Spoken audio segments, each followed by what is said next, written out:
आशा करता हूं आप सब बहुत अच्छे होंगे। मेरा नाम है सिद्धांत अग्निहोत्री। स्टडी ग्लोस पे आपका बहुत बहुत स्वागत है। दोस्तों, इंडिया पाकिस्तान का युद्ध निश्चित है, ऐसा लग रहा है। सर क्रीक आपको पता ही है। देखिए, इंडिया पाकिस्तान जो बॉर्डर है वो शेयर करते हैं। सबसे बड़ा आपका Jammu Kashmir line of control, उसके बाद आपका राजस्थान, पंजाब और गुजरात। गुजरात में ज़्यादा बहुत बड़ा बॉर्डर नहीं है, लगभग 504 किलोमीटर का बॉर्डर है, लगभग 300 माइल्स, 316 माइल्स का। तो बहुत बड़ा बॉर्डर नहीं है, लेकिन इम्पॉर्टेंट है। गुजरात जो एक समय बॉम्बे प्रेसिडेंसी का पार्ट था, बता दूं कि ये तब से मामला उलझा हुआ है। जहाँ पे भी बॉर्डर है, आमतौर पे राजस्थान गुजरात में तो इतनी दिक्कत नहीं है, बट कश्मीर वाले में ज़्यादा दिक्कत है। देखिए, राजस्थान में ये लोग इतना दिक्कत नहीं कर सकते क्योंकि हम पाकिस्तान का एरिया ले सकते हैं, हमारे पास एडवांटेज है। गुजरात में भी सेम है। तभी राजनाथ सिंह ने वार्निंग दी कि बेटा कराची संभाल लो, नेवी वहीं तैनात है।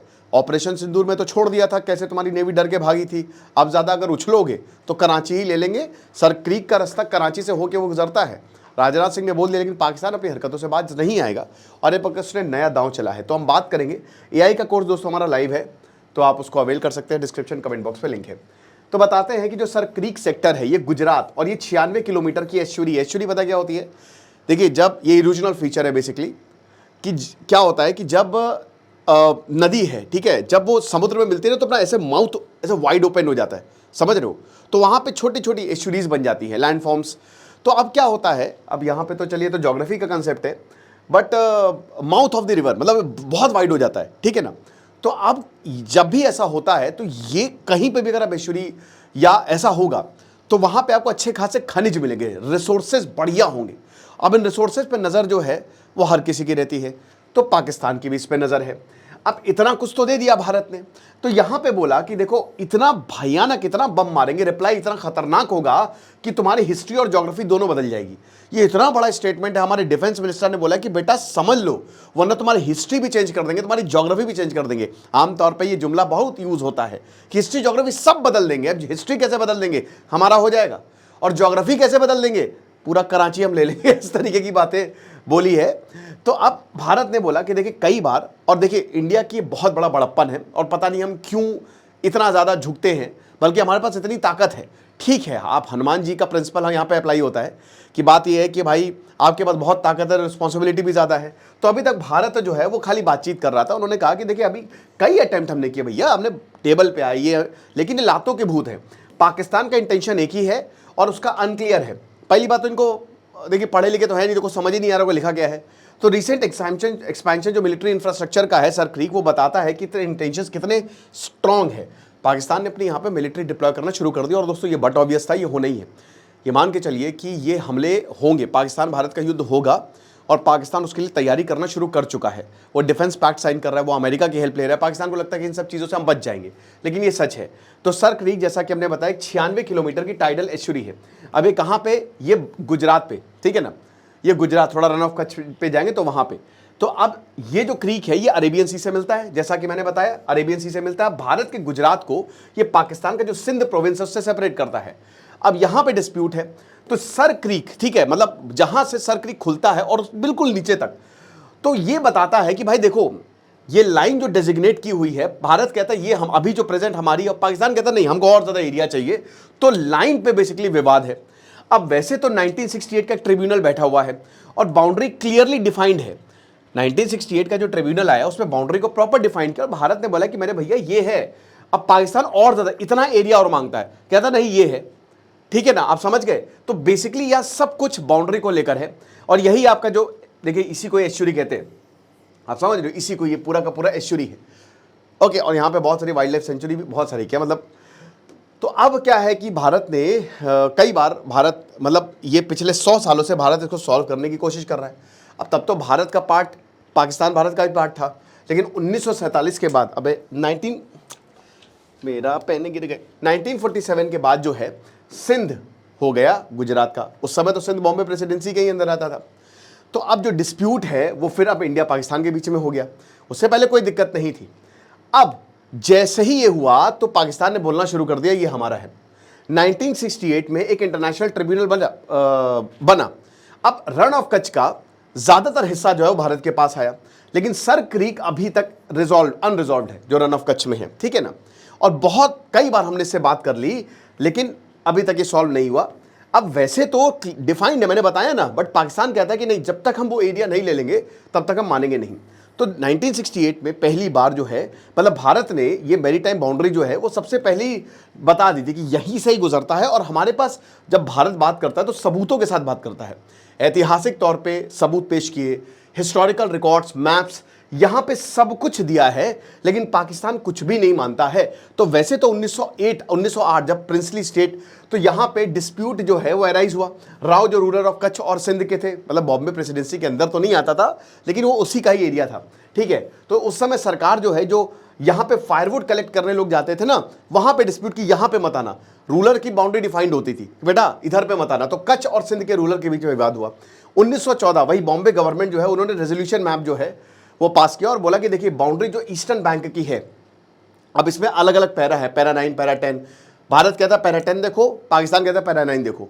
तो पैरा 10 जो है वो मिड चैनल की बात करता है कि जो मिड चैनल है वो बाउंड्री है और बाउंड्री है, और जितने भी एरियाज हैं वो बॉम्बे प्रोविंस के अंदर आते हैं, जो that comes under Bombay province, ठीक है।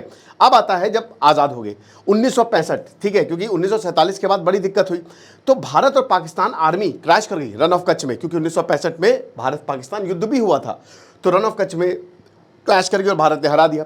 फरवरी 1968 में एक ट्रिब्यूनल बैठा, है ना, और यहां पे जो अवार्ड है 90% भारत का क्लेम, बोला कि आप बिल्कुल सही बोल रहे हो। तो पूरे भारत का क्लेम पर जो भारत ने कहा, ये बोला सही ठहरा है कि भारत बिल्कुल सही बोल रहा है कि 90% आपका क्लेम सही है और ये आपकी ही बाउंड्री है। लेकिन फिर पाकिस्तान को बड़ी मिर्ची लग गई। 1997 इंडिया पाकिस्तान ने फिर से कंपोजिट डायलॉग, भारत ने बड़ा दिल दिखाया, बोला कोई बात नहीं, तुमको डिस्प्यूट है, ट्रिब्यूनल हमको अवार्ड हमको दे चुका है, बट कोई बात नहीं, तुम आ जाओ, बैठ के फिर से बात करते हैं हम। और उसके बाद फिर सर क्रीक डिस्प्यूट दोबारा से उठा। 2005 से लेकर 2007 तक 2 राउंड ऑफ जॉइंट सर्वेज हुए सर क्रीक के, ठीक है ना। अब उसके बाद फिर 26/11 हो गया, आपको पता ही है। 2008 में 4th राउंड हुआ कंपोजिट डायलॉग का, लेकिन दोनों साइड ने एग्री किया कि ठीक है, joint map of the area हम निकालते हैं। अब जून 2012, उसके बाद अभी तक कुछ नहीं हुआ है, डायलॉग रिज्यूम हुआ, लेकिन फिर दोस्तों कुछ हुआ नहीं खास, ठीक है। तो बेसिकली बातें चली हैं, भारत को ये सब कुछ मिल चुका है।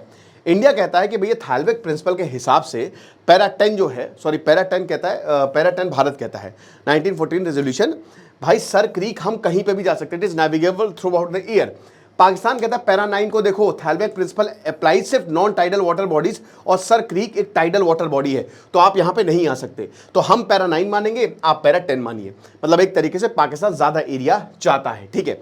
अब पाकिस्तान कहता है कि पूरा सर क्रीक हमारा है, ये पूरा सर क्रीक जो है वो सिंध का, इनका तो यही रहता है कि पूरा ये हमारा, पूरा वो हमारा है, युद्ध करेंगे तो मारे जाएंगे। रेजोल्यूशन जो है वो बनता है, कई बार बना, कई बार बिगड़ा, लेकिन अभी तक डिस्प्यूट रिमेन्स। अब इकोनॉमिक वैल्यू मेन है यहाँ पे, क्योंकि ये ऑयल और गैस रिजर्व्स का भंडार है, और पाकिस्तान ने हर देश को चूरन बेचा है। पाकिस्तान ने अमेरिका को भी बेचा है कि आप आइए हमारे पास और हम आपको ऑयल और गैस रिजर्व्स देंगे। $500 मिलियन की बलूचिस्तान, वहां पे कुछ नहीं है। तो अब ये सर क्रीक, ये मेन है, ये यहां पे इस समय मिलिट्री बिल्डअप हो रहा है, क्योंकि ये यहां के रिसोर्सेज को बेचना चाहते हैं। ये बोलेंगे अभी जाके, आप देखिएगा, अमेरिका से बोलेंगे भैया हम तो आपको सब कुछ देना चाहते हैं, तो सर क्रीक भी दे दे, लेकिन क्या है, इंडिया वहां पे बैठा हुआ है। तो अभी ये इंटरनेशनलाइज होगा मुद्दा। इसीलिए भारत ने बहुत ही जल्दी इस पर एक्ट किया है कि जो डिलिमिटेशन बाउंड्रीज हैं या एक्सक्लूसिव इकोनॉमिक जोन है वो हमारे हैं, और कॉन्टिनेंटल शेल्फ भी। तो अब जाहिर सी बात है कि भाई यहाँ पे मेन जो लोकल फिशरमैन है, जो मछुआरे हैं, उनको दिक्कत होगी, क्योंकि कई बार ये बॉर्डर एक दूसरे के क्रॉस कर जाते हैं, और एक अंडरस्टैंडिंग है कि चलो कोई बात नहीं, तुम इधर पे आ जाए तो चले जाओ।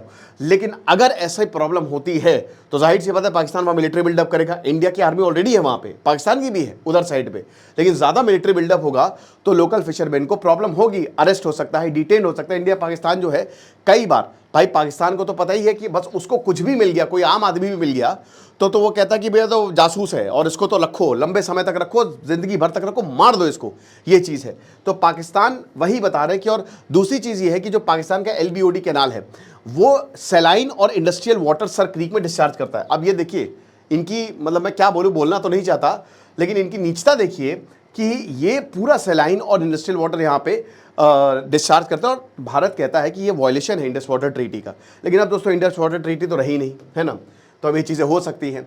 अब राजनाथ सिंह की वार्निंग वही है, क्योंकि देखिए इंडियन आर्मी और बॉर्डर सिक्योरिटी फोर्सेस अभी तो यहाँ पे तैनात है, ठीक है। 1965 में दोनों, मैंने क्या बताया, दोनों जो है वो भिड़े। तो राजनाथ सिंह यही कहते हैं कि देखिए इंडियन आर्मी ने डेमोन्स्ट्रेट किया कि भाई लाहौर तक हम पहुंच सकते हैं, यहीं से तो पहुंचे थे लाहौर, हमने खोल दिया था अपना, और लाहौर लगभग 60-70 किलोमीटर था। तो जो 2025 में पाकिस्तान को समझना चाहिए कि बीच में कराची भी आता है, तो सीधा बोला है कि कराची ले लेंगे, ज्यादा बकवास करोगे तो। भुज गुजरात में ये इवेंट हुआ था और वहीं पे पाकिस्तान को अक्यूज किया कि तुम्हारे इल इंटेंशन है सर क्रीक को लेकर, और बार बार हमने तो बातचीत की है इस मैटर पे, लेकिन तुम ही जो हो वो मुंह फुला के बैठे हुए फूफा की तरह। अब देख लो, बात नहीं होगी, अब सिर्फ और सिर्फ फैसला होगा। तो जिस तरीके से पाकिस्तान अपनी मिलिट्री को एक्सपैंड कर रहा है, अपने इंफ्रास्ट्रक्चर को बना रहा है, ये सही नहीं होगा। अब बात यह कि पाकिस्तान क्या रुक जाएगा? 2019 से पाकिस्तान ने लगातार सर क्रीक में अपनी मिलिट्री प्रेजेंस बनाई है। नई क्रीक बटालियन जो है वो यहां पे बना के रखी है, coastal defence boat, marine assault craft, एक तरीके से और नेवल शिप, और पाकिस्तान की नेवी खत्म है। चाइना इसकी मदद कर रहा है, चाइना डायरेक्टली इसकी मदद कर रहा है।